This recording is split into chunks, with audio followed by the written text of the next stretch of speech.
Alors, je voudrais aborder Yom Kippour, le Seder Kippour, à partir d'une question très connue sur le guéder de la mitzvah de V'intem et nafshotechem, qui signifie ne pas manger, ne pas boire, et les 5 inouïm que chacun connaît. Alors, tout commence par un Rambam.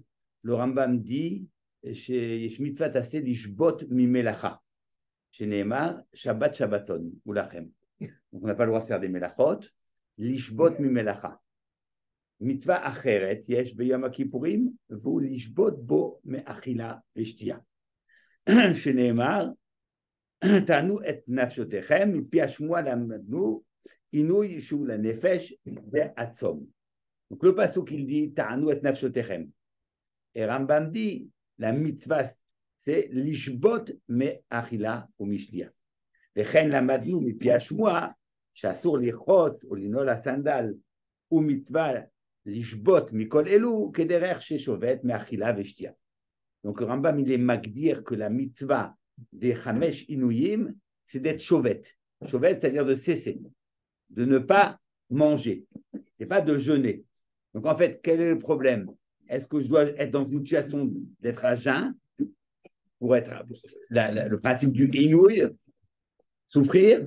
C'est une question de souffrance. Il faut faire souffrir son corps par le manque qui s'installe en moi. Et Rambam dit non, ce n'est pas une question de souffrance, c'est simplement le fait qu'il faut cesser de manger. C'est indigne de shvita. Voilà. Et c'est connu, il y a plusieurs nafkaminot. Par exemple, il y a marqué dans le Shulchan Aruch que si quelqu'un est malade pendant Yom Kippour et qu'il doit manger, alors il faudra qu'il fasse dans le Birkat Amazon qu'il soit maskir le Yom Kippour.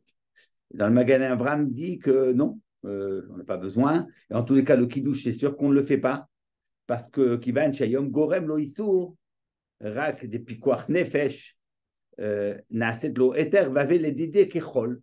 Pour lui, c'est comme un jour de chol, donc il n'y a pas de sens d'être maskir la Kedushat Hayom. Rabbi Kveger dit que tout cela, c'est vrai si c'est Yom Kippour. Par contre, si c'est Yom Kippour chez Chal Shabbat, alors là, il devra faire Kiddush, il devrait être maskir et aller Yavo. Pourquoi? Parce que même si à titre de Yom Kippour, eh ben, il n'y a pas de mitzvah, ça c'est pour Yom Kippour. Parce que, dit-il, Yom Kippour, les Chachamim n'ont pas été métaken de Kiddush pour Yom Kippour. Ben, c'est normal, puisqu'on n'est pas censé manger. Ils ne vont pas être métaken le Kiddush pour un malade. Donc, il n'y a pas de takana de Kiddush pour Yom Kippour. Mais quand c'est Shabbat, alors il faut faire le Kiddush à titre du Shabbat, pas à titre du Yom Kippour. Et alors, ça. Hein? Quoi? Les deux. Non, même le Kiddush déjà. Il parle du Kiddush. C'est ce qu'il dit avec Weger. Et le Or Sameach, il ne dit pas comme ça. Le Or Sameach, il dit que non, qu'on ne fait pas de Kiddush. Pourquoi? Parce que, étant donné que c'est Yom Kippour, et qu'à Yom Kippour, on est Mekayem, le Yom Tov, par le Ve'initem et Nafshotechem. Donc, le din de Inouï de Yom Kippour, il a une incidence même sur le Shabbat, que maintenant, la forme que l'on a d'être Mekadesh le Yom Shabbat, quand c'est Kippour, c'est par Shvita Mi'achila. C'est très étrange cette Tvara, mais pourquoi? Si c'est un din de Ta'anit, quel rapport avec Shabbat? Alors, il ramène, les acronymes ramènent par Haditzrak et d'autres, qu'on voit d'ici qu'il a compris que c'est un digne de Shvita Mimelacha. Ce n'est pas juste un digne de Ta'anit, c'est un digne de Shvita Mimelacha. Donc, en règle générale, Shabbat, on n'est pas Chauvet, mais Achila, on est Chauvet Mimelacha. Mais Yom Kippour, le Kiyum, c'est un Kiyum de Shvita de Melacha. Bon, il y a encore d'autres nafkaminot, et par exemple, il y a marqué que le Kohen qui amène le Seir à Mishtaleach, on sait que pour être Mekayem, la mitzvah de Seir à Mishtaleach, il doit être Mechalel, il doit faire des Melachot. Qu'en est-il? Est-ce qu'il a le droit de manger? Alors il y a marqué qu'on est Metaken des Sukkot, qu'il a le droit de manger. Mais Tosfot et Shem disent non, c'est seulement qu'il y a un Cholé chez Shbo Sakana. Par contre, Rambam lui considère que même un Cholé chez Enbo Sakana, il doit en manger. Pourquoi? Parce que sinon, il ne pourra pas aller jusqu'au terme, amener le Seir à Mishtaleach. Mais alors, pourquoi, depuis quand cette mitzvah de Seir Mishtaleach, il va être doché la mitzvah de Vinitem et Nafshotechem? Alors, on ramène on après le même Yosod, que étant donné que le din, c'est pas un din de Ta'anit, c'est un din de Shvita. Et donc, il y a un même din, Shvita mi melacha et Shvita mi achila, c'est le même din. Et si dans Yom Kippour, on a été au Caire le din de Shvita pour Seira Mishtadech, alors si on est au Caire le din de Shvita mi melacha, on est aussi au Caire le din de Shvita mi achila. C'est le même rayon. Parce que ce que les achronim disent. Le problème, c'est qu'il y a marqué dans la Torah, il n'y a pas marqué comme ça, il y a marqué Initem et Nashotechem, Inouï. Bon, alors d'abord, sur la notion de Inouï, ce n'est pas évident comment on traduit le mot Inouï. Alors j'ai regardé le Malbim, dit Inouï, c'est un nation de Tsahar. Mais Shimshon Raphaël Hirsch, il dit que le Inouï, ce n'est pas ça. Le Inouï, c'est un nation de Odi, d'appauvrissement. Il faut appauvrir le groupe, ne pas lui donner la satisfaction de la Sova. Mais ce n'est pas un nation de Tsahar. Bon. Ça s'entend. Et si on dit que c'est un lachon de tsar, alors comment on vient de te dire que c'est un digne de Shvita Mimlacha, pas un digne de Inouï. Alors le Mishnah Broura, il semble dire qu'en réalité, la Torah dit Inouï tout simplement pour t'apprendre une chose particulière, c'est qu'on sait que les Gdarim de Issour Achila dans Yom Kippour sont différents de ceux de toute la Torah. C'est pas Kazaït, c'est pas non plus Kavetza, parce que Kavetza c'est Shiur Svia, c'est Kakotevet, qui est le shiur de Yishuv Da'at. Donc, tant qu'il il n'a pas mangé, Kol Od qu'il n'a pas mangé le shiur de Kakotevet, il l'om yashba da'ato, il est encore dans le Inouï. C'est pour ça qu'il a marqué la chaîne de Inouï. Bon, j'entends. Donc, il semblerait qu'il y a un guéder très clair que le Issour, c'est même pas un Issour, c'est une mitzvah. C'est une mitzvah, l'ishbod, mais achila veshtia. En fait, quand on regarde la Sougia, c'est presque marqué. La Gemara, elle dit, il y avait une avamina, elle dit, peut-être que, puisqu'il y a marqué vinitem et nafshotechem, il faudrait peut-être qu'on aille au soleil pendant Yom Kippour, sous un soleil ardent, ou bien, on l'a fait, mais il faudrait peut-être le faire tout le temps, ou bien dans un froid, je ne sais pas comment, pour souffrir. La Gemara dit non, le pasuk dit, intem shotechem, et les mekish avec kol melacha. Tout comme les melachot, il s'agit des chev al taseh, abstiens-toi de faire une melacha. De la même chose, il s'agit aussi pour la shvita, tu n'es pas obligé d'aller souffrir, simplement tu t'abstiens. Maintenant, d'après la vamina de la Gemara, où je dois aller pour être chauvette, c'est une mitzvah tassée. C'est une mitzvah tassée. Il faut aller créer cette shvita. Donc, cette avamina-là, que c'est une mitzvah tassée et pas un issour de achila, ça, c'est une avamina qui resterait même d'après la maskana. Simplement, d'après la avamina, on pensait que cette mitzvah, elle ferait en sorte que tu dois faire des actes bekum ve'ase. On te dit non. Il te suffit de faire comme melacha. Mais vous voyez bien que le pasouk lui-même, il a été mekish, le issour melacha, avec le din de shvita, ce qui fait bien entendre qu'il s'agit de la même chose. Bon, j'entends. Ça, c'est un règle très connu, c'est très, très connu. Le souci, c'est que, par ailleurs, on a des poskim, c'est des remèdes et d'autres, qui disent que la question se pose, est-ce qu'on peut prendre des kaletsom avant Yom Kippour? Parce qu'en prenant les kaletsom, tu fais un tzom plus facile. Alors, certains poskim, bon, après Kanievski ramène, c'est pas Raoul. Si tu es vraiment fatigué, bon, il n'y a pas le choix, il n'y a pas le choix. Mais si on peut s'abstenir, c'est mieux. Pourquoi? Parce qu'il y a marqué Vinité maintenant sur terrain. Alors, c'est vrai que tu ne vas pas manger pendant Yom Kippour, mais tu fais un tarsis, tu es en train de faire un truc pour que tu ne souffres pas pendant Kippour. Ce n'est pas le principe. À sourd, ça n'est pas, évidemment. Ça n'est pas, puisque tu manges, tu fais ça avant Kippour. Mais c'est pas Raoui. C'est pas Raoui. Comme ça, ils disent. Et le Sdechemed ramène un Rashi dans Shabbat, Kuftet Vav, qui dit que les Chachamim ont autorisé, pendant Kippour, à prendre les légumes et les préparer, quoi. Tu prends tes légumes, je ne sais pas exactement ce qu'on faisait, on les préparait pour le manger. Juste après Mincha, aux environs de Mincha, on avait le droit, il n'y a pas un issur de Shvut. Pourquoi? Parce que lorsque tu es maintenant avec tes légumes, tu les prépares et que tu ne peux pas manger, ça te donne l'angoisse, tu as très faim. Donc ça exacerbe ta faim et tu souffres de plus en plus et c'est la mitzvah du jour.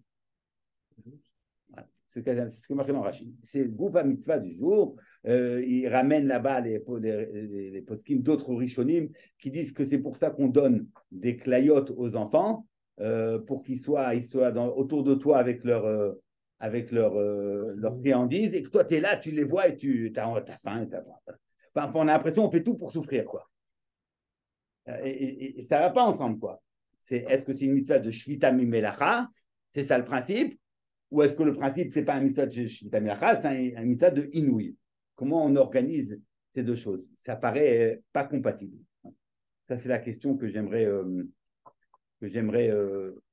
soulever.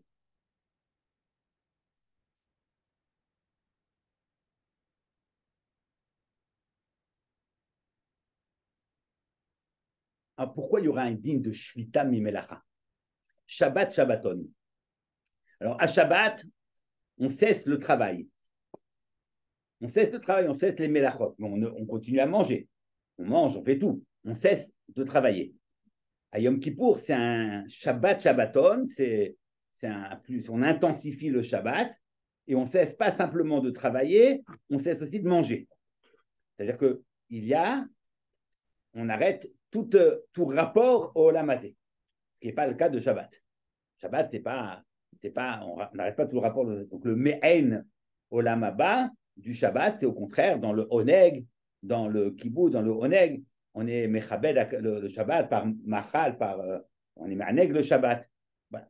Ce n'est pas le cas de Yom Kippour. À Yom Kippour, on fait une shvita pas simplement de Melachot, on fait une shvita aussi de la Achila elle-même. C'est-à-dire que le sens diffère totalement. Dans Shabbat, on reste inscrit dans le Olam Hazé, avec simplement cette double dimension qu'il y a dans le Olam Hazé. Il y a le moment de la Asiya. C'est une chose, ça c'est Sheshet Yamim, les Shesha Yamim de Maaseh, de Avoda, et il y a le Me'en Olam Haba. Mais on reste, le Me'en Olam Haba est encore à l'intérieur des Gdarim du Olam Hazé. Et c'est pour ça que ça se passe tout à travers la Chila Eshtia. On n'a pas demandé, Shabbat, puisque tu dois faire un Oneg, on va passer toute la journée à étudier. Pas possible. Pourtant, on devrait, voilà. Si on veut vraiment être Me'aneg le Shabbat, on passe toute la journée, elle va faire un grand mishmar et toute une grande souga, et voilà, c'est bien. Non, c'est pas comme ça que ça se passe. On peut pas, il faut manger. Il faut manger parce qu'on est bêtem dans les gdarim du Olam Hazé. Alors, il y a une shvita de la melacha, certes, qui est ilou kol melartecha asuya, mais tu restes dans les gdarim du Olam Hazé. Dans Yom Kippour, tu sors du Olam Hazé.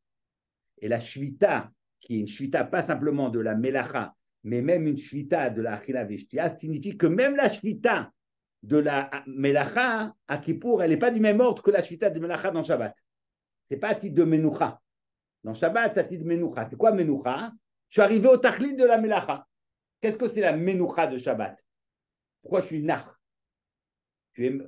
Pourquoi il y a la menoucha? C'est quoi menoucha? Alors, vous voyez deux personnes qui marchent dans la rue. Puis au bout d'un moment, ils rentrent dans une maison. Tu te demandes pourquoi ils sont entrés dans la maison. Il y en a un, au bout d'un quart d'heure, il sort, et l'autre, il reste là-bas. Tu as compris que le premier, il a fait une halte, il s'est reposé, il a continué. Et le deuxième, il s'est arrêté parce qu'il arrivait à destination. C'est ça la menoucha. La menoucha, c'est le tachlit, qu'on arrive à destination. C'est pour ça que dans Shabbat, Keilu kol melartecha asuya. Tu ne peux pas t'arrêter. Tu t'arrêtes parce qu'il n'y a plus rien à faire. Tout est déjà fait. Si tu t'arrêtes Shabbat tout simplement parce que tu es un peu fatigué, tu te dis, bon, je laisse vendredi après-midi à la sonnerie, j'ai plein de choses encore à faire, je les laisse de côté, je reprendrai ça moitié Shabbat. C'est pas ça Shabbat. Shabbat, Keilu kol melartecha asuya. Il n'y a plus rien à faire. Je reste dans le Olam Hazé, mais je ne suis plus dans la Asiya, je suis dans le Gmar. Par contre, la Shvita mi-melacha de Yom Kippour, ce n'est pas à titre de Menoucha, il n'y a pas de digne de Menoucha. La Shvita de Melacha de Yom Kippour, c'est parce que tu dois sortir du Olam Hazé. Tu sors comment du Olam Hazé? Parce que tu cesses la Melacha et plus encore, tu cesses tous les Tzorkei Agouf, Achila, Shtia, tout ça, etc. Le Gaon ramène que on cesse de manger à Yom Kippour, Doumia de Olam Haba. La Gemara dans Brachot Yudaïn dit que Olam Haba, en ba lo achila velo shtia, et la tzadikim yoshvim, vaterotem beroshen, beneni mizi vashina. C'est le principe de Yom Kippour. À Yom Kippour, on cesse de manger comme au Olam Haba, on cesse de manger.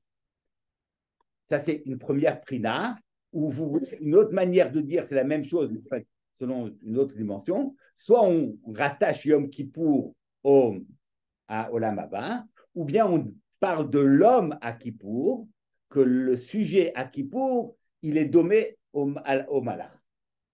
Il est dommé au Malachim. Et le Ramban, dans Vaïkra, ramène un Pirkei de Rabbi Eliezer qui dit que Ma Malaché Asharet en behem lo achila velo shtia, car Israël enam ochlim en behem achila veshtia biyom Kippour. Vous voyez la shva'a que l'on fait entre les Malaché Asharet et l'homme à Yom Kippour. Ma Malaché Asharet, ils sont Omed, à Israël, Yom Kippour et Momdim, d'où le minag à Yom Kippour d'être Omed le maximum. Fut un temps où les gens étaient Omed depuis le début de Kippour jusqu'à Motei Kippour, y compris la nuit. 25 heures d'affilée. Ils étaient debout, comme Malaché Asharet. Comme Malaché Asharet. Et je les retrouve, j'ai cette idée, je l'ai vue dans le Maral, dans la dracha de Shabbat Shuvah. Alors, je vous cite le texte. Kol ha-mitzvah shetziva Hashem Barach, bayom hagadol v'akadosh, akol kedei lesagelek gufaniut ha'adam, sheba'adam, ad shehu kemo malach. Legamri. Ulefikach, tziva la'anot nafsho, kedei lesalek ulema'et haguf, ad sheya adam kadosh kemo malach. Donc, vous voyez, c'est la shvita mi melacha, la shvita de achila, la shvita de melacha, au sens où je me déconnecte de tout ce qui est olam hazé, de tout ce qui est goufaniout. Pourquoi c'est important? Pourquoi c'est ça la façon dont... Pourquoi c'est comme ça? Qu'est-ce qu'il y a et pourquoi c'est ce qui amène la kapara, quoi? On comprend bien que, d'ailleurs c'est marqué dans les psukim, il suffit de lire les psukim, mais on comprend bien que ce n'est pas juste encore un autre din, mais qu'il ressort du ma'us yom, de la nature même de Yom Kippour, que si on veut savoir pourquoi Yom Kippour il est mechaper, parce que précisément il nous amène dans ce lieu où nous sommes quand même des malachim, où nous sommes plus dans le olam hazé. Pourquoi c'est nécessaire? Alors j'aimerais expliquer cela en faisant référence au Nefesh HaChaim, qui a quelques chapitres essentiels sur la tchouva. Essentiels. Dans Sha'ar Aleph, il a plusieurs chapitres, 4 prakim, qui sont essentiels. Et le chidouche qu'il donne, c'est le suivant. L'essentiel de son chidouche, alors c'est décliné de différentes façons, mais l'essentiel du chidouche, c'est le suivant. On pense que faire tchouva, c'est tikkun ha-ma'asim. Voilà. Le tikkun des ma'asim, ça veut dire on a des actes qui ne sont pas bons, des pensées qui ne sont pas bonnes, des actions qui sont déficientes. Il faut être metaken. Ce qu'on devait faire et qu'on n'a pas fait, il faut le faire. Ce qu'on ne devait pas faire, il faut essayer de le faire. Mitzvot assez, mitzvot lo ta'aseh. Et ça, c'est Bemarshava, Bedibour, Beasia, tout ça. Certes, évidemment. Mais ça, c'est que l'expression extérieure de la tchouva. L'expression première de la tchouva, c'est d'être metaken le ratson. La tchouva, c'est avant tout le ratson. Le ratson. Le ratson, c'est-à-dire cette disposition de désir ardent que j'ai d'être mitkarev à Akadosh Baruch Hu et de vouloir le tov. Et ça, c'est en amont, avant même que j'aborde le tikkun des ma'asim, l'essentiel, c'est d'être ma'amid mon ratson, que ce soit un ratson les tov. Ça, c'est l'essentiel de son propos qui va énerver toutes ces réflexions. Il va avoir de nombreuses conséquences.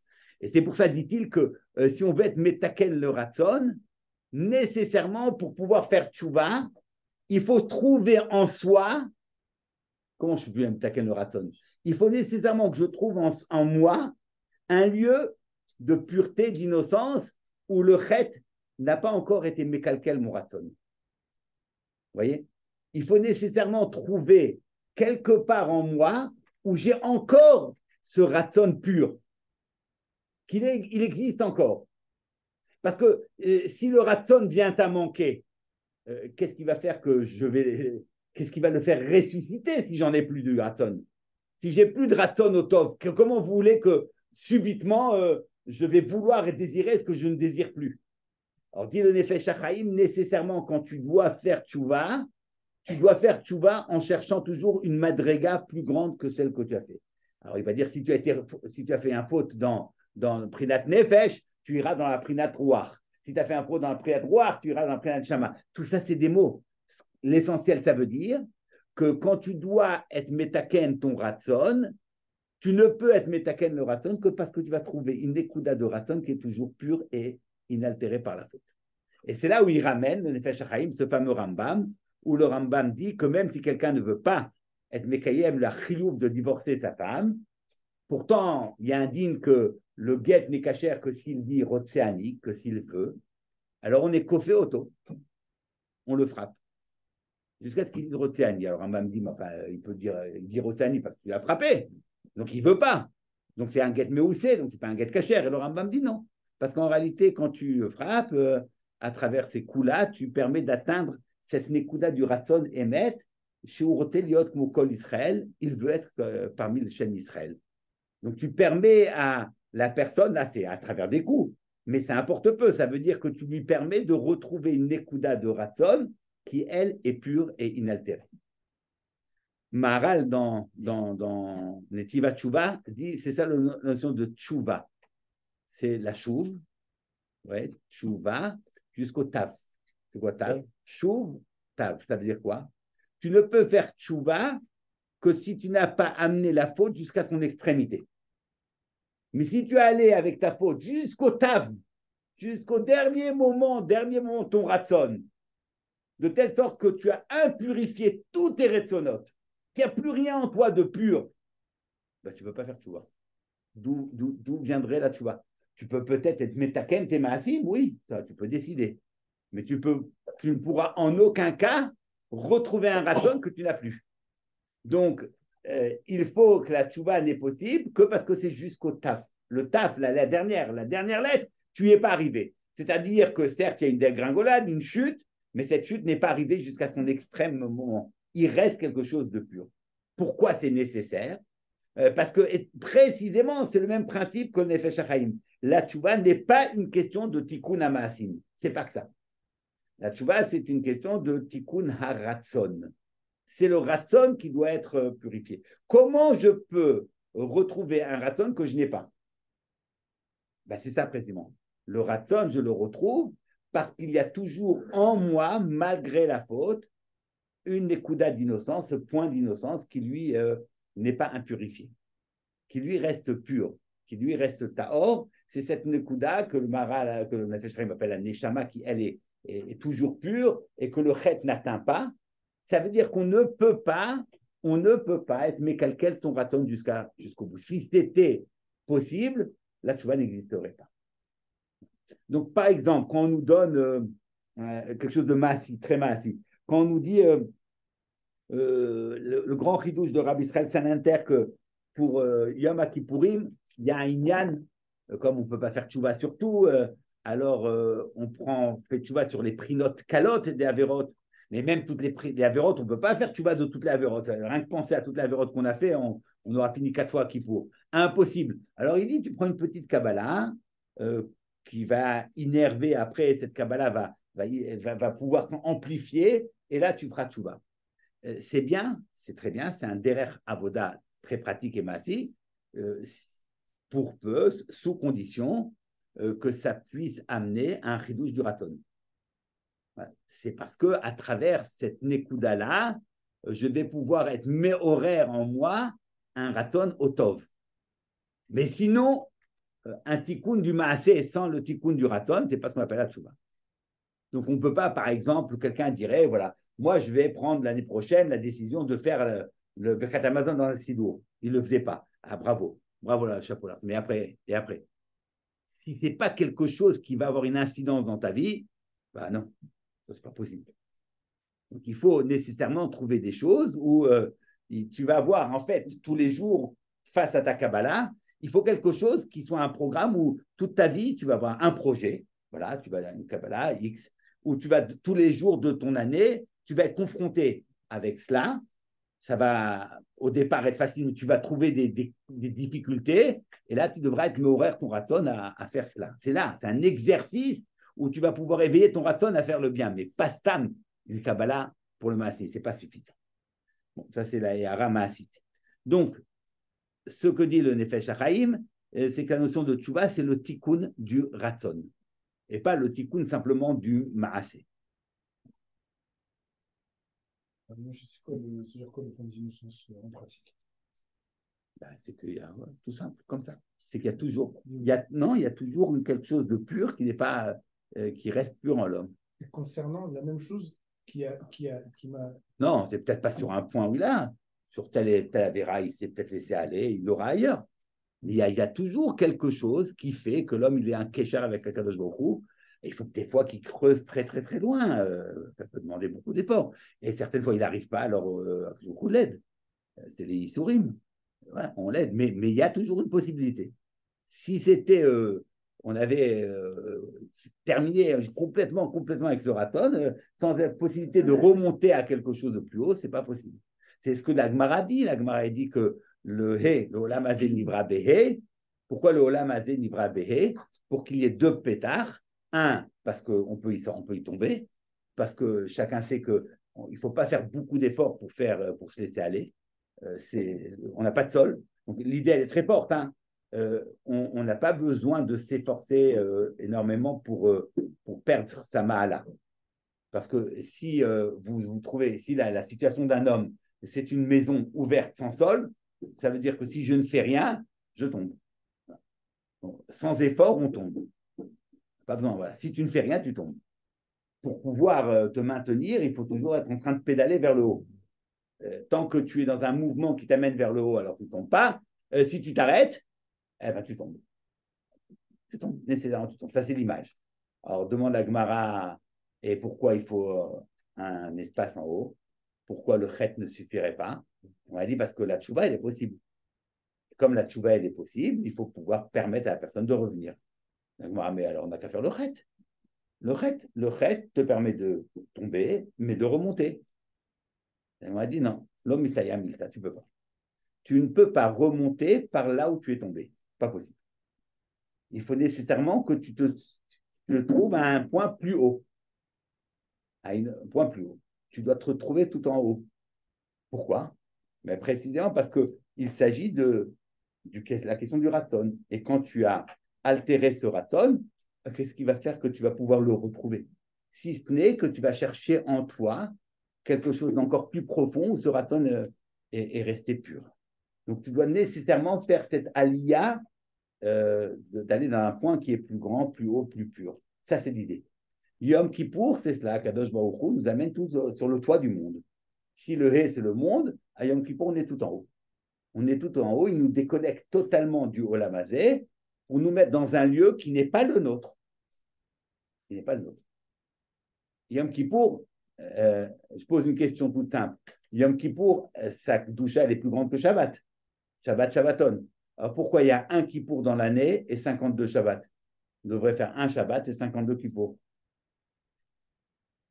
C'est mieux. Ben, la réponse, c'est qu'on ne peut pas vivre Kippour. Ce n'est pas ta situation.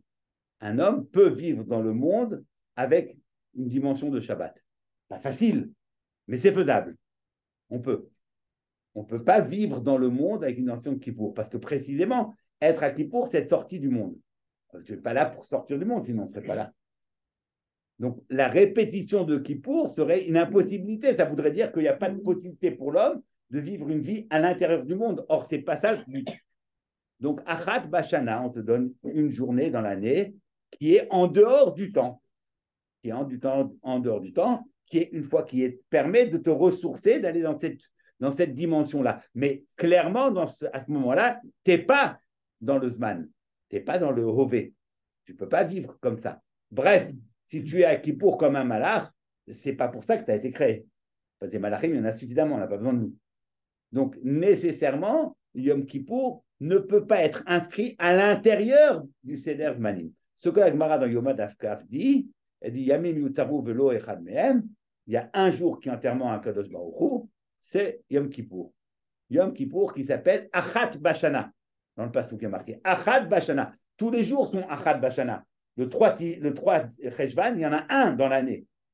Alors pourquoi le 10 Tishri, c'est Achat Bashana?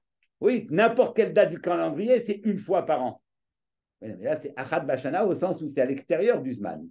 Et la Gemara de dire Ha-Satan Gematria Shin Samer Dalet, et il y a un jour qui n'est pas son Ashtita du Satan, c'est le Yom Kippour. Ça veut bien dire qu'à Yom Kippour, on est sorti, extirpé du malach du Zman. Donc en fait, Akadosh Baruch Hu nous attrape par les cheveux et il nous amène quelque part qui n'est pas notre lieu.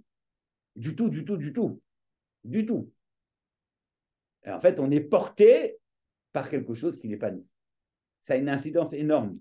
Ça a une incidence pratique parce que à Yom Kippour, on est habité par toutes sortes de marchavot, de kdusha et de sentiments de proximité avec Hachem très forts. Et puis, on a une petite voix interne qui nous dit mais qu'est-ce que tu fais là? Qu'est-ce que tu racontes? Avec qui tu joues? Avec qui tu joues? Tu es en train de te moquer de qui? Tu es devant un Kadosh Baruch Hu. Qu'est-ce que tu fais le clown là maintenant? En train de prier, de pleurer, qu'est-ce que tu veux que je te rappelle comment tu t'es comporté hier, avant-hier, il y a 2 jours, il y a 3 jours? Tu veux que je te fasse le CDR de ton année? Avec quoi tu joues? Tu te moques de qui? Tu te moques de toi, tu te moques d'Hachem, de qui tu te moques? Et c'est une marchava qui est là et qui est insidieuse. Rav Dessler a appelé ça s'appelle le Yetzer, les marchavot du Yetzer Atov qui procèdent de Yetzer Hara. Le Yetzer Hara, il vient sous les traits du Yetzer Atov. Il te dit, bon, t'es pourri, écoute, au moins, ne sois pas hypocrite. Tu n'as qu'à être un rachat, mais honnête. Mais tu vas être rachat hypocrite, franchement, c'est exagéré. Et donc, c'est Mekarer et Ambatia. Qu'est-ce qu'on fait? Alors, on s'arrête, Yom Kippour, on s'arrête, c'est problématique. Alors, est-ce que Bémet, on est hypocrite? On n'est pas hypocrite. On n'est pas hypocrite tout simplement parce que ce niveau dans lequel on se trouve Yom Kippour, on l'habite réellement pour un temps. Mais pas parce que nous y sommes, pas parce que c'est notre madriga, parce qu'à jour nous y a mis. Alors, on y est, de facto, mais ça ne veut rien dire sur ce que je suis. Ça ne veut strictement rien dire. C'est simplement qu'Akadosh Baruch Hu m'a arraché à ma situation, il m'a mis là, m'a placé pour une journée là-bas. C'est tout. Ben, j'y suis, pour un temps très court, mais j'y suis. J'y suis complètement. Et ce que Akadosh Baruch Hu veut montrer, c'est que ce que tu es pendant ce jour-là, c'est ce que tu es vraiment. C'est là où tu es vraiment. Ça me rappelle l'histoire de ce chassid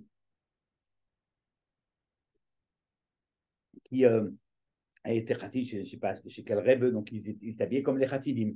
Puis un jour, il a décidé d'aller travailler, il lui fallait de l'argent, et donc il va travailler. Alors bon, un moment, ça va encore, puis un moment, il va voir le rebbe, il dit, mais là, je ne peux plus continuer, je suis en réunion avec les plus grands financiers du monde, je ne peux pas avec mon Bekeshe, mon machin, il faut que je passe à l'habit européen. Il lui a dit, écoute, il n'y a pas de problème, par ça, hein. Bon, il fait ça. Au bout de l'année, il retourne pour Yom Kippour, il retourne chez le Rebbe, comme tous les chassidim vont passer Kippour chez le Rebbe. Et là, il a un souci. Comment il s'habille? Ce chassid, il ne sait pas comment il fait. D'un côté, il va s'habiller avec les habits qu'il a tout le temps. Alors, c'est quoi? Il va être le seul avec des habits comme ça face au Rebbe. Le Rebbe, il est kadosh, il n'y a que les Streimel, machin. Il va venir avec son petit costume européen, c'est pas. D'un autre côté, s'il met le Streimel et les machins, tout ça, c'est hypocrite, il ne s'habille pas comme ça. C'est pas quoi faire, c'est pas quoi faire. Bassop, il décide. Ben, l'honnêteté, c'est le mieux. Au moins être honnête. Et donc, il vient avec son costume de ville, européen, et le Rebbe le regarde, il lui dit, mais qu'est-ce que c'est que ce truc? Pourquoi t'es habillé comme un clown? Alors, il lui dit, mais Rebbe, c'est vous qui m'avez dit. Je ne peux pas jouer, pas faire du théâtre. Et il lui a dit, mais tu n'as pas compris que c'est toute l'année que tu es en représentation. Le théâtre, c'est toute l'année où tu joues. À Yom Kippour, tu vas être ce que tu es. C'est la Nekuda. Yom Kippour, Akadosh nous permet d'être au niveau de notre Ratson Amiti. Un jour. C'est un milieu du Ratson. Même si c'est pas notre place. Ouais, c'est pas notre place parce qu'on n'est pas à la hauteur de ce Ratson. Mais il est là.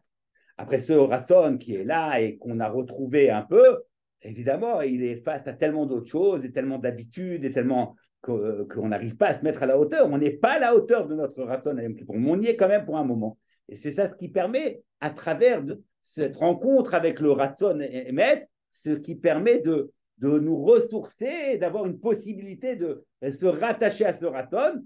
Et ce Ratson-là qu'on a retrouvé enfin à Yom Kippour va produire des fruits. Alors après, bien entendu, les fruits qu'il va reproduire, ça va prendre du temps, beaucoup de temps. Mais il y aura quand même un départ. Ça, c'est le Yom Kippour. Voilà. Ça, c'est le principe de Kippour, tel qu'il est expliqué. Donc, en fait, je vais le dire aussi de cette façon. Maharal, dans la Dracha de Shabbat Shuvah, dit que le sod, le secret de Yom Kippour, c'est le Seir HaMishtaler. Bémet, il y a quelque chose d'extrêmement étonnant. Regardez ce qu'il y a, quelque chose d'étonnant. Qu'est-ce qui se passe au niveau des corbanotes à Yom Kippour? Alors, on a deux korban. On a Seir HaMishtaler et on a tout le reste des corbanotes. Seir HaMishtaler, sa fonction, c'est d'être mechaber sur toutes les avonotes. Tout. Et le reste des corbanotes, c'est Tum'at Mikdash. C'est bizarre. Alors, toutes les avérotes, c'est le Seir HaMishtaler. Par contre, pour ce qui est Tumat Mikdash, là, il ne faut pas le Seir HaMishtaler, il faut le reste des corbanotes. Mais pourquoi c'est comme ça? Alors, essayons de comprendre. C'est quoi le principe du Seir HaMishtaler? Qu'est-ce qu'il a le principe du Seir HaMishtaler? Alors, l'Akbar a dit que le Seir HaMishtaler, c'est un goral qui va distinguer les deux Seirim, mais les deux Seirim doivent être Shavim entièrement. Bémar et, ils doivent être Shavim en tout. Ils doivent se ressembler totalement. En tout, dans tout point de vue, ils doivent être identiques. Donc, tu as deux séirs qui sont totalement identiques et il y a le goral qui va dissocier. L'un va rentrer l'ifnaï et l'ifnim et l'autre va rentrer au séir HaMishtaler, au Azazel. Maharal dit c'est exactement le principe de Yom Kippour. Le principe de Yom Kippour, c'est que on est face à un ratson, ce ratson qui est un ratson tahor, mais le problème de ce ratson tahor, c'est qu'il est me'ourav avec le mal. Et que depuis le chet de Adam Arishon, le grand principe, c'est cette taharovet du tov et du ra. Ça, tout le monde connaît ce thème qu'à partir du chet de Adam Arishon, le ra n'est plus extérieur à l'homme, le ra pénètre en l'homme, il devient une partie de lui. Qu'est-ce que ça signifie que le mal soit une partie de moi et ne soit pas extérieur? Ça signifie que je m'identifie au mal que j'ai fait. Que quand j'ai fait une avéra et que j'en ai profité, je me dis c'est moi qui l'ai fait.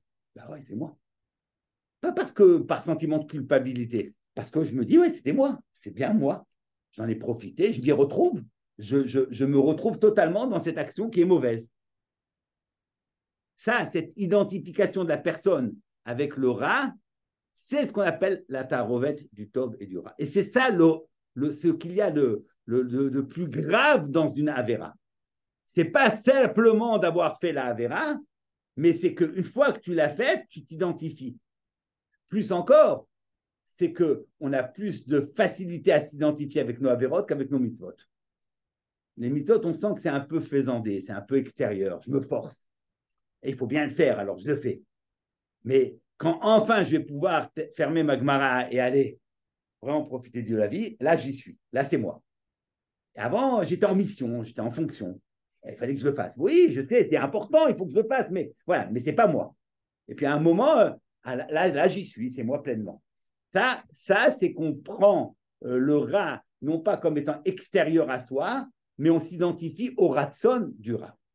Donc, vous voyez, c'est toujours le même principe. Le principe, c'est le ratson. Le principe, c'est comment je m'identifie, ce qui est l'origine et la source de ma vitalité. Qu'est-ce qui me fait vivre? Qu'est-ce qui me fait vibrer? Qu'est-ce que je considère comme étant des actes que j'ai faits, que je n'aurais pas dû faire? Et voilà, j'ai fait une erreur. Est-ce que c'est des erreurs que j'ai faites? Ou est-ce que c'est véritablement moi? Et à partir du moment où tu dis c'est moi qui ai fait ça, c'était moi, il n'y a pas de capara. Comment tu vas être mechaper? Comment tu vas être mechaper si c'est toi qui as fait? Je ne sais pas. Il faut, pour être mechaper, entendre que ben non, ce n'était pas moi. C'était pas moi. Ezeu Kelzar Shouba Adam, c'est le Yetzerara. Le Yetzerara, il est Kelzar. Il est un dieu étranger. Mais si tu le prends pour une partie essentielle de toi et tu ne le reconnais pas comme un élément étranger à toi, c'est-à-dire qu'au niveau de ton ratson, tu t'identifies totalement avec ce ratson au mal, ben, il n'y a plus de kippour, il n'y a plus rien, il n'y a plus de kapara. Pas possible, il n'y a pas de kapara. Ça, c'est le principe de la kapara. Seir HaMishtaler te dit, tu as deux seirim, le tov et le ra. Au départ, ils sont identiques. Les mêmes. Ça veut dire, traduisons au niveau de la personne, ce que je fais de bien et ce que je fais de mal, c'est identique. Je m'identifie autant au mal que je fais qu'au bien que je fais. Mes deux seirim, les deux facettes de mon existence. Les deux visages que j'ai. Le visage du Tov, le visage du Ra. Le visage du Tov, c'est moi, mais pas moi le visage du Ra. Ces deux séirim me définissent de manière égale. Tant qu'il n'y a que ça, tant que tu n'arrives pas à distinguer entre ces deux séirim, il n'y a pas de kapara. Il n'y a rien. Le Goral permet justement de le dissocier. Il permet d'entendre que non, il y a un saïr qui n'est pas moi. On l'envoie à Azazel. À partir du moment où tu as entendu que tu es Averot, ils envoient à Azazel, évidemment, le reste, tu rentres. Mimele, tu rentres l'ifnaï et l'ifnim. Vous voyez? Et c'est pour ça qu'il fallait qu'il soit Azazel pour pouvoir que la kapara de l'ifnaï et l'ifnim puisse être opérante. C'est ça le principe. Et c'est pour ça que Venasa Avonot Ishtam, le saïr, il est nocé les Avonot. Le Zohar dit qu'en fait, c'est quoi le principe du saïr à Mishtaler? C'est pour donner au Yetzarara à ceux qui naissent. Voilà. On le nourrit. Pour pas que le Yetzarara vienne à Kippour et dise et moi, et moi. Non, on te nourrit, on te donne ta part. Qu'est-ce que ça veut dire on donne au Yetzarara sa part? Ça veut dire qu'on reconnaît et on affirme, on a pleine conscience du fait que les avérotes que j'ai faites relèvent du Yetzarara. Relèvent de ce qui est Kelzar, mais relèvent d'une instance qui n'est pas moi, que j'ai réussi à extirper. C'est surtout j'ai réussi à me dissocier, à me distinguer, à me définir différemment. Je suis encore sous l'emprise du mal, mais j'ai déjà réussi à prendre cette distance et à ne pas entendre ce Yetzara comme me définissant moi-même. Ça, c'est le principe du Yetzara. Je me suis dit, c'est exactement ce qui se passe avec les klalotes lorsque à la fin des klalotes dans Nitzavim, il y a marqué, donc on fait les tzadichet klalot, et après il y a marqué Veshavta d'Hashem Elokecha. Bon. Et donc toi tu auras fait tchouva extra. Donc Israël est sauvé. Et qu'est-ce qui se passe une fois que Israël est sauvé? Alors, il y a marqué ce passouk étrange. Venatan Hashem Elokecha et kol ha'alot ha'ele al oivecha. Hashem va prendre toutes les klalotes qui étaient auparavant sur toi, comme tu as fait tchouva, il va les donner sur tes oivim. Qu'est-ce qu'ils ont fait, les goïms, pour recevoir ces klalotes? Je ne comprends pas. Qu'est-ce qu'on leur veut? Ils ont fait quoi? Alors, je veux bien. Ils sont des réchaïm. Ils nous ont poursuivis. Ils nous ont fait du mal. Alors, on devrait leur donner leur klalote à eux. Leur onesh à eux. Mais il n'y a aucune raison pour que les klalotes, qui sont les klalotes d'Israël, leur tombent sur la tête.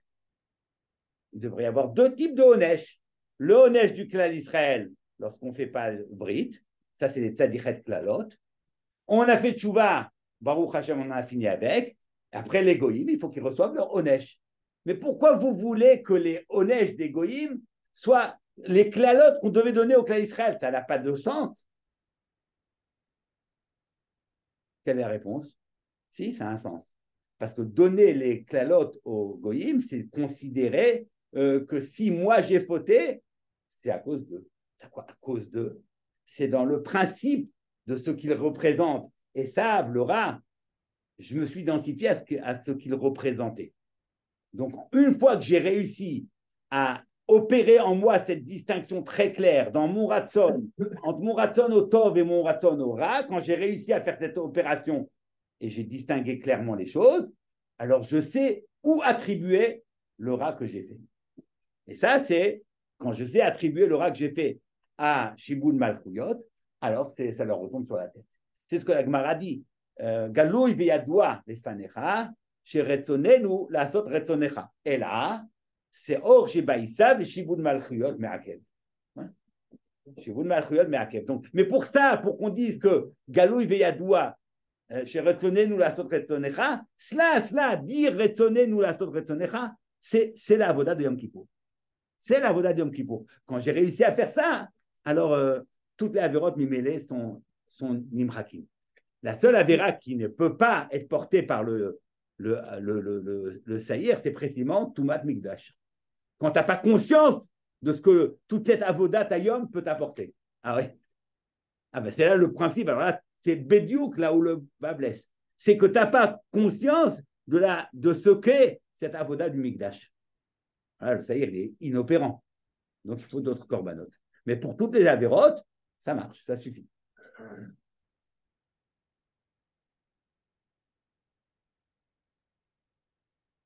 La Gemara dit que quelqu'un est monté au Lamaba, il a dit que Maraïta, Olam Afour, Haïtika. La Gemara dit non, l'eau, Raïta, Olam Afour, Raïta, Olam Barou. Olam Barou. Lyonim les Mata, Tartonim les Mala. Quand il est monté au Lamaba, il a vu que les gens importants qui ici sont appelés les Lyonim, ils sont tout en bas, et les gens qui sont laissés pour compte ici, les Tartonim, ils sont les Mala. Alors il lui a dit Olam Afour, Raïti. Il dit non, non, l'eau, Raïta, Olam Afour, Raïta, Olam Barou. Ça veut dire que, c'est-à-dire Olam Barou, précisément le principe même du Olam Haba, c'est qu'il n'y a plus cette tarovet, il n'y a plus cette arafel, il n'y a plus ce mélange indistinct, l'indistinction entre le Tov et le Ra n'existe pas. Tout est Barou. À partir du moment où tout est Barou, le Ra, qui est Hachan Tirle. Le Ra, par lui-même, il est mitapes. C'est ça le Olam Haba. Être Yom Kippour, c'est être amené à une darga de Olam Haba, de Olam Barou, de cette briroute où je peux pour un jour ressentir que le Tov, c'est moi qui le fais, c'est moi qui le veux, c'est moi, j'y suis pleinement, et que le Ra, c'est une kfia. Il est kofé à l'aïe. Et c'est quelque chose qui est réel, mais qui ne procède pas de ma avoda. C'est ça ce que la Gemara dit. Itsumo shel yom mechaper. Itsumo shel yom mechaper. C'est pas la tchouva qui est mechaperet, c'est Itsumo shel yom mechaper. Ça, c'est la chita de Rabbi. Rabbi dit que Yom Kippour, il est mechaper même sans tchouva. Même la halacha que Rabbanan considère que non, mais Rambam dit c'est Itsumo shel yom mechaper ima tchouva. La tchouva, c'est un tnaï. Mais ce n'est pas la tchouva qui est mechaperet. Ce n'est pas la tchouva qui est opérante à Yom Kippour, c'est Yom Kippour qui opère. Simplement, la marloquette entre Rabbi et Rabbanan, c'est est-ce que la tchouva peut opérer chez celui qui fait de la résistance? Si tu fais de la résistance, elle ne peut pas opérer, puisque pas la tchouva, Yom Kippour. Si tu n'acceptes pas et tu es toujours dans la shlita du Ra, Yom Kippour ne peut pas être opérant. Ça, c'est la shlita de Rabbanan. Mais pour peu que tu fasses tchouva, ce n'est pas la tchouva qui est mechaper, c'est Yom Kippour. C'est pour ça que le seder du vidouille à Yom Kippour, c'est Anachnu Chatanu, comme ça le Rambam dit dans la Chachet, il n'y a pas tout le pirout. Anachnu Chatanu Vavinu. Car c'est comme ça, et tout le monde, tous les Mfarshim demandent, mais le Rambam il a dit plus haut que le seder du vidouille doit être kolel tout, Harata, Kabbalah, Aziva. Alors pourquoi dans le seder du vidouille de Yom Kippourim, ce n'est pas la même chose? Réponse, parce que le vidouille de Yom Kippour, ce n'est pas titre de Maaseh Tchouva. C'est simplement de prendre conscience du koach de Yom Kippour. Ce qui va être mechaper, ce n'est pas la tchouva que tu vas faire à Yom Kippour. C'est Kippour qui va être mechaper. Pour peu que tu ne refuses pas le Kippour. Qu'est-ce qu'on appelle refuser? C'est de ne pas accepter la faute. Quand tu dis chatanu, tu as déjà dit. Tu as compris. Tu as compris que tu as fait une faute et tu as compris que la faute se tient à l'extérieur de toi. Là, tu as déjà été zoché à la tara de Kippour. Tu n'as pas encore fait tchouva. Pour faire tchouva, il faudrait bien entendu tous les gdarim de tchouva, Kabbalah, Le'aba, Harata, Azivat Achet. Mais même s'il n'y a pas tout ça, il y a pour le moins la Tahara de Kippour. Donc, c'est ça le principe de Yom Kippour, c'est de nous mettre dans un lieu qui nécessairement est un lieu de hauteur par rapport à ma situation réelle. Voilà. Ce n'est pas ma situation réelle. Donc, Akadosh Baruch Hu m'élève, il me met dans un lieu de hauteur. À partir de ce lieu de hauteur, je vais pouvoir, dans cette rencontre avec le Ratzon, je vais pouvoir reconstituer de l'intérieur tout mon être à partir de ce Ratzon-là. Ça, c'est le principe.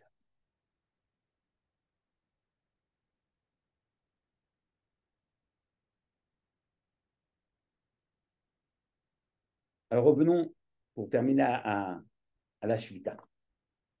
Revenons pour terminer la Shvita. Est-ce que je pense que ça peut éclairer quelque peu le principe de Shvita me achila veshtia. Est-ce que c'est une question de inouï? Est-ce que c'est une question juste de cesser? Alors, ce que nous disons, c'est clair pour l'instant. Ce que nous avons dit, c'est une Shvita au sens où tu t'arrêtes de manger parce que tu cesses toute activité avec le Olam Hazé. Il y a une Imra du Rabbi de Kosk, je crois. Très, très belle chose. Il dit à Tisha B'Av, mi yachol le'echol. Qui est capable de manger à Tisha B'Av alors que Tisha B'Av, dit Agmara, meto mutal lefanav. C'est comme si tu as ton mort qui est encore devant toi, tu n'as même pas eu le temps de l'enterrer. C'est Avelut Radasha. Qui est capable de manger? À Yom Kippour, mitzarich le'echol. À Tisha B'Av, mi yachol le'echol. Et à Yom Kippour, mitzarich le'echol. À Yom Kippour, je ne mange pas, non pas parce que je ne veux pas, je n'ai pas besoin. Je n'ai pas besoin. Je n'ai pas besoin, je suis détaché de cela. Je suis comme Moshe Rabbeinu, Shoya Arbaim Yom Barbaim Laila, Lechem Lo Achalti, et il était complètement à l'extérieur de tout cela. Cette méthode de Moshe Rabbeinu à la Har, on l'a nous pour une journée. Le Zohar, j'ai vu le Zohar dit sur le Passouk, Vechol Adam Lo Yeh Be'oel Moed, Bevo Lechaper Bakodesh Atzeto. Interdit pour quiconque, Chol Adam, pour aucun homme d'être dans l'Oel Moed, demande le Zohar. Et le Kohen Gadol, c'est pas Adam, c'est quoi ça? Alors comment le Kohen Gadol il est Oel Moed? Et la réponse du Zohar, c'est qu'étant donné que c'est Yom Kippour et qu'il est le shliach du Klal Israël à Yom Kippour ne s'appelle pas Adam, s'appelle Malach. S'appelle Malach. Vous vous rendez compte? C'est ça la darga de. Alors, la Gemara dans Daf Ayin Dalet, elle essaye de développer la source. D'où sait-on que quand il y a marqué Ta'anu et nafshotechem, ça veut dire Achila Veshtia. D'où, remarquez. Et la Gemara, elle apprend plusieurs choses. En fin de compte, la Gemara va apprendre de la manne. Pourquoi? Parce que dans la manne, il y a marqué. Non, c'est pas ça. Vaya'ancha, vayarivecha. Vaya'ancha, vayarivecha. Donc, il y a marqué Inouï, et on apprend Inouï bidei shamaim, Inouï bidei shamaim. C'est les deux, c'est une mitzvah de la Torah. Donc, on apprend que tout comme dans la manne, il y a un Inouï, ici aussi, il y a un Inouï, et c'est la même chose. De quel Inouï parle-t-on dans la manne? De quel Inouï parle-t-on dans la manne? Chazal, ils sont dans la Gemara, ils demandent deux chitotes. A priori, c'est incompréhensible. Il n'y avait pas de Inouï Nefesh là-bas dans la manne. Qu'est-ce qu'il y avait dans la manne? Dans la manne, il y avait au contraire, chacun sait qu'on pouvait goûter tous les théramim. Donc c'était masbia, c'était fantastique comme pain. Et la Gemara donne deux chitotes. Ou bien, Eno dome mi yeshlo pat besalo, les mi en lo pat besalo. Donc il y avait toujours la da'aga. Il y avait toujours le souci. Bon, j'ai de quoi manger aujourd'hui, mais demain, qu'est-ce qu'il va en être? Donc c'est ça le Vaya'ancha. Vaya'ancha, ça veut dire tu manges à satiété. Vous voyez, tu manges, mais tu es soucieux. Tu es pas calme. Normalement, quand on mange, c'est pas simplement qu'on profite, c'est qu'on est quand même, on est calmé. On est calmé. Les sens sont apaisés. Les sens sont apaisés. C'est ce qu'on appelle un yishuv hadat. On est tranquille. Voilà. Avant, on est angoissé. J'ai faim. Je peux plus. Je m'agite. Je mange. Ah bon, Hachem, tout va bien. Voilà. Mais si tu manges et que tu sais, ça j'ai mangé aujourd'hui, mais demain, j'aurai peut-être pas de quoi manger. Donc, tu t'es peut-être rassasié, mais tu n'es pas apaisé. Tu n'es pas apaisé. Ça, ne pas être apaisé, s'appelle Vaya'ancha. Deuxième interprétation, Eno dome roe ve'ochel, le miche eno roe ve'ochel. Tu regardes ce que tu as dans ton assiette et tu manges, tu es satisfait. Tu as une hana. Tu ne vois pas ce que tu manges, tu n'as pas de hana. Ça veut dire quoi, tu n'as pas de hana? En fait, tu as une hana au niveau physique, hanat me'aïm, tu l'as. Tu n'as plus faim. Tu es rassasié. Au contraire, tu as tous les termes possibles. Mais comme on sait qu'on ne parle pas ici du côté physique de la chose. Et c'est ça la nekuda qui me semble essentielle. On ne parle pas du côté physique. Le inouï dans la manne, ce n'est pas qu'on souffrait d'un manque d'alimentation. Pas du tout. On n'était pas manque de nourriture. On avait tout ce qu'il fallait à satiété. Mais il manquait tout le plaisir de manger. Ta'ava ou la enaïm. Si tu vois, alors tu as envie, tu as le désir, et une fois que tu as du désir, tu manges. Tout le monde sait que pour pouvoir profiter pleinement d'un aliment, il faut d'abord le voir, le goûter avec les yeux. On mange avec les yeux avant de manger vraiment. Mais si tu ne peux pas voir tu ne vois que la manne, eh ben, tu n'as pas de profit. Et ça, c'est le inouï qu'il y a dans la manne. Donc, le inouï qu'il y a dans la manne, c'est pas que tu avais faim. On n'avait pas faim. Mais c'était ça ce qui est terrible. On n'avait plus faim et pourtant on n'était pas content. On n'était pas apaisé. Les sens n'étaient pas apaisés. Parce qu'on n'a pas eu cette expérience de jouissance où la jouissance procède d'un désir très fort, d'un appétit. Et quand je rassasie cet appétit, il n'y avait pas d'appétence. Il n'y avait rien. Il n'y avait pas. Il n'y avait pas. Le rachage dit, c'est ce que le Passouk dit, qui im la manne enenu. On ne voit que la manne. Nous, on ne veut pas voir que la manne, disent les Israël. Ils disent, c'est l'echem akelokel. On veut voir. Tu me dis que dans la manne, je peux goûter tous les goûts possibles. Tu veux un millefeuille? Bah, il y a un millefeuille. Tu veux une glace? Voici la glace. Tu veux la viande? Oui, mais moi, je m'en fiche de tout ça. Je veux la voir. Or, on ne voit que la manne. Donc, on ne voit pas. Donc, si tu parles du principe, on va dire, biologique, du principe énergétique et calorifique, ils avaient tout. Mais il leur manquait la tava. Il n'y avait pas cette tava la enaïm. Ta'avahi la enaïm. Et cette tava la enaïm, une fois qu'on l'a en désir, il y a une appétence, un appétit qui se crée. Lorsqu'on mange, alors on a Yishuvadat. Donc en fait, qu'est-ce qui manquait? Il manquait le Yishuvadat. Il manquait l'apaisement. L'apaisement que l'on a lorsque on profite du monde. On est en besoin, on est des êtres de besoin. Donc on sent qu'il manque quelque chose. Et dans notre rapport au monde, on est satisfait, on est apaisé. Ça, c'est ce qui manquait. Et pourquoi il fallait ça?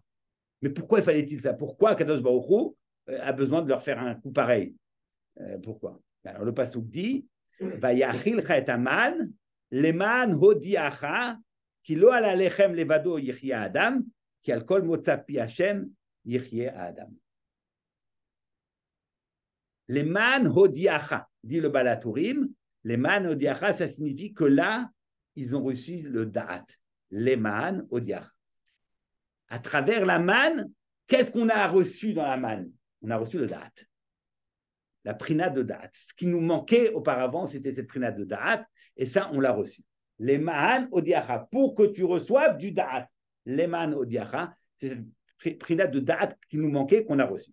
Qu'est-ce que c'est que recevoir ce da'at? Ben, c'est précisément, plutôt que ton yishuv da'at, ce qui crée ta stabilité, ce qui crée ta tranquillité, ta position dans le monde, d'être un être satisfait, où le besoin n'est plus là, où j'ai enfin mon dû, je suis content, j'ai eu j'ai eu ce que j'attendais du monde, et j'ai une tranquillité, un apaisement. Normalement, on l'attire d'où? Du lechem. Et là, il y avait Ya'ancha. Ya'ancha, ça, tu ne l'avais pas. Pourquoi c'était nécessaire? Parce que si tu avais ce Yishuv Adat que tu aurais retiré du Ma'achal, eh ben, tu n'aurais pas pu accéder à un autre type de date. Un autre type de date. Donc, il fallait nécessairement que le clan d'Israël soit privé de ce da'at, de ce Yishuv Adat. Ils n'avaient pas dans leur rapport à la manne ce contentement, cet apaisement, pour que s'ouvre à eux la possibilité d'un autre date. Et là, leur mazon, il était Rouhani. Satémet dit quelque chose de très beau. Il dit, en règle générale, quand on mange, d'abord, ça va dans le kaved. C'est le lieu de la séparation des aliments, du dam. Puis après, ça va aux lèvres, ça apaise. Ah, on est apaisé parce qu'on a le ventre plein. J'ai bien mangé, j'ai bien bu, alors je suis content. Après, on est apaisé, on peut penser, on peut réfléchir, on peut aller au-delà. Mais l'ordre, c'est d'abord le kaved, après le lève et tout à la fin le moi. Ça, c'est kalem. Kaved, lève, moi. Kalem, c'est l'extermination. Il ne reste pas grand-chose à personne. Lorsqu'il s'agissait de la manne, précisément, ça ne commençait pas par le kaved. C'était Damanivla Be'evarim. C'était Lechem Abirim Achal Ish. C'est quoi Lechem Abirim Achal Ish? Lechem Shemalachei Sharet Ochlim. C'était une Mahal Rouchani. Donc d'abord, il est arrivé au moire. D'abord, il y avait une tfissa. C'était d'abord une da'at, une asaga de Emet. Cette asaga de Emet apportait l'apaisement, apportait le yishuv da'at. Et de là, arriver même que le corps était aussi, le kaved était aussi, enfin, il recevait son Dieu. Donc c'est exactement le contraire.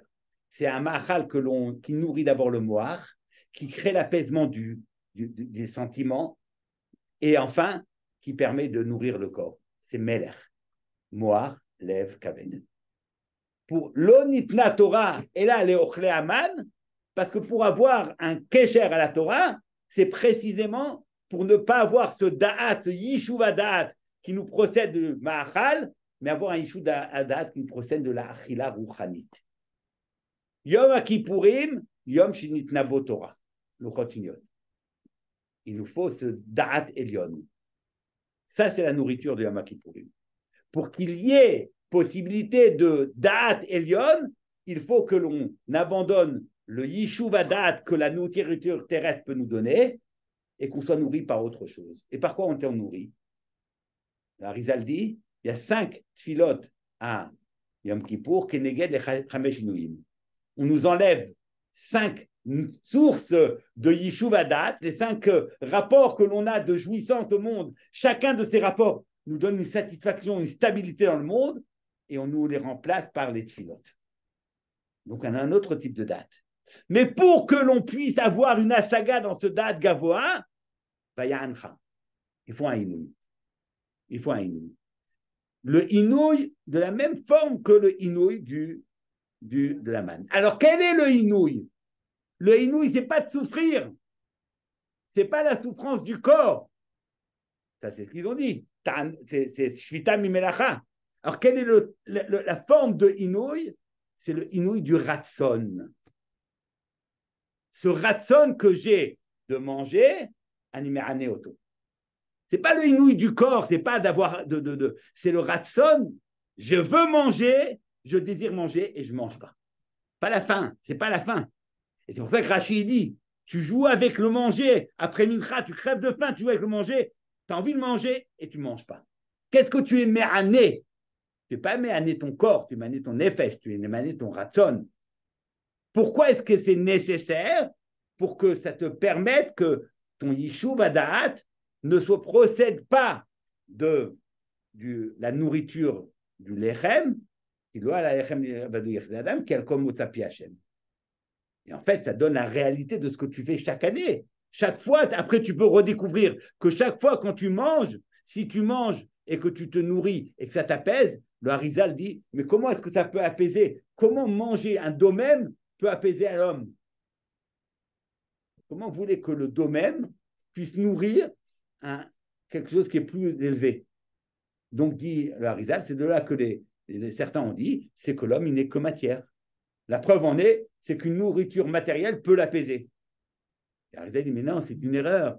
Ils n'ont pas compris que lo alechem levado yirei adam, qui al motapi Hashem yirei adam. Ce qui nourrit, ce n'est pas simplement le lechem, c'est le motapi Hashem. Mais ça, pour toute l'année, c'est un travail de birour, de savoir être mévarer et retrouver motapi Hashem. Pour la manne, ce n'était pas comme ça. Pour la manne, c'était exclusivement motapi Hashem. La moti lechem, mina shamaim, pas mina aret. Ça, c'était clair. Ben, c'est exactement ce principe-là que l'on joue à nouveau dans Yom Kippour, à travers ces Chamesh Tfilot qui vont être Mezinot à nous, en lieu et place des Chamesh Inouïm. Ce qui explique, je termine avec cette phrase, ce qui explique pourquoi le Shiur du Issour du Rio Achila, c'est Kakotevet. On n'a jamais vu ça. En général, Achila, c'est Kazaït. Kedesvia, c'est Kabetza. Qu'est-ce que ça vient faire Kakotevet? La Gemara dit parce que Kakotevet, c'est Miyachev Da'ato chez la dame. C'est ça le but. Le but, c'est que tu n'aies pas d'Ishuv Da'at par la Achila, du Lechem. C'est ça le processus. Qu'il n'y ait pas une possibilité de Yishuv Da'at qui procède du Lechem Gashmi. Alors, ça ouvrira la possibilité que les man hodi acha, que tu reçoives un Da'at. Ce Da'at, c'est quoi? Qu'il a la Lechem Levado Yichya Adam. Et c'est ça le principe de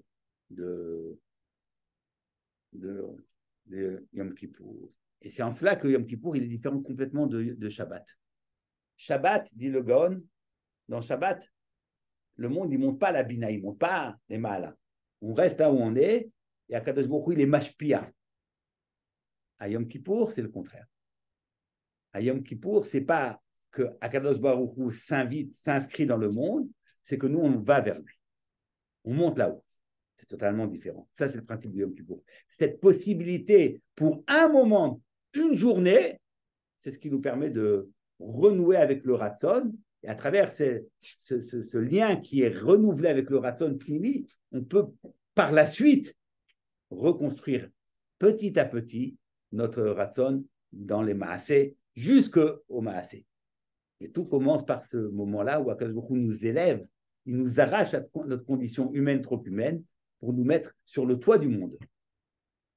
Pas moins que sur le toit du monde qui est le Hé. Voilà, on est terminé.